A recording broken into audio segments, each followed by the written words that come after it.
আপনাদের এই সরকারের কতগুলি নতুন উন্নয়ন কর্মসূচি নিয়ে আপনাদের দুটি একটি কথা বলতে চাই। আগামী সোমবার থেকে সমস্ত সরকারি বাসে আমাদের মহিলাদের তাদেরকে ফ্রি যে কর্মসূচি সেটা চালু হচ্ছে।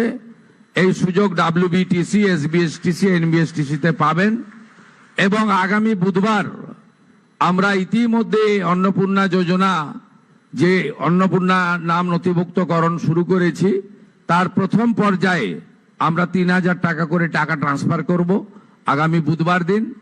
আপনারা কেউ বিচলিত হবেন না। প্রত্যেকের বাড়িতে যারা ফর্ম ফিল আপ করতে পারবেন না তাদের প্রত্যেকের বাড়িতে আমাদের পক্ষ থেকে লোকেরা যাবে। আমাদের লোকেরা গিয়ে আপনাদের ফর্ম ফিল আপ করে আনবে। এতটুকু বিচলিত হবেন না, বিভ্রান্ত হবেন না, গুজবে কান দেবেন না। কারণ আমরা চাই প্রকৃত প্রাপকদের হাতে এই অর্থ পৌঁছাক। আমরা চাই না কোনো অভারতীয়র অ্যাকাউন্টে এই টাকা যাক।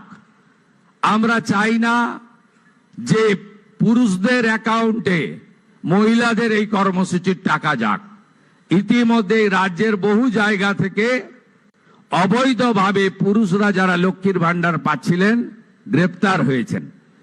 আপনাদের সরকারের অর্থ, এই সরকার স্বচ্ছতার সঙ্গে কাজ করবে, এই সরকার ফাইন্যান্সিয়াল ডিসিপ্লিন মেনে কাজ করবে।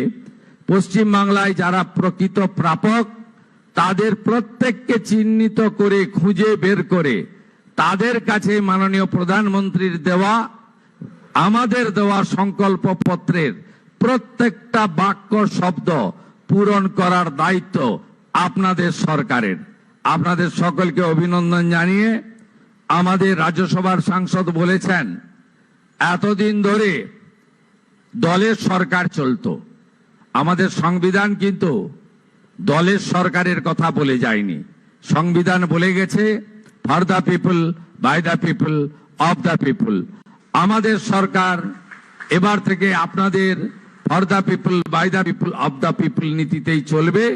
আর মুখ্যমন্ত্রীকে বল বন্ধ হয়ে যাচ্ছে, আমরা নাম্বার দিয়ে দেব, সেখানে আপনার সরকারকে বলো বা আপনার সরকার আপনার পাশে, এই নামেই আপনারা ফোন করে আপনাদের যা প্রয়োজন, যা অভিযোগ জানাবেন, আমরা আপনাদের সঙ্গে কাজ করব।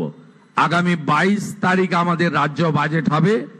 এই বাজেটে পশ্চিমবঙ্গের মানুষের যে প্রত্যাশা আছে আমাদেরকে কেন্দ্র করে, সেই প্রত্যাশাও আমরা পূরণ করার চেষ্টা করব। সবাই ভালো থাকুন।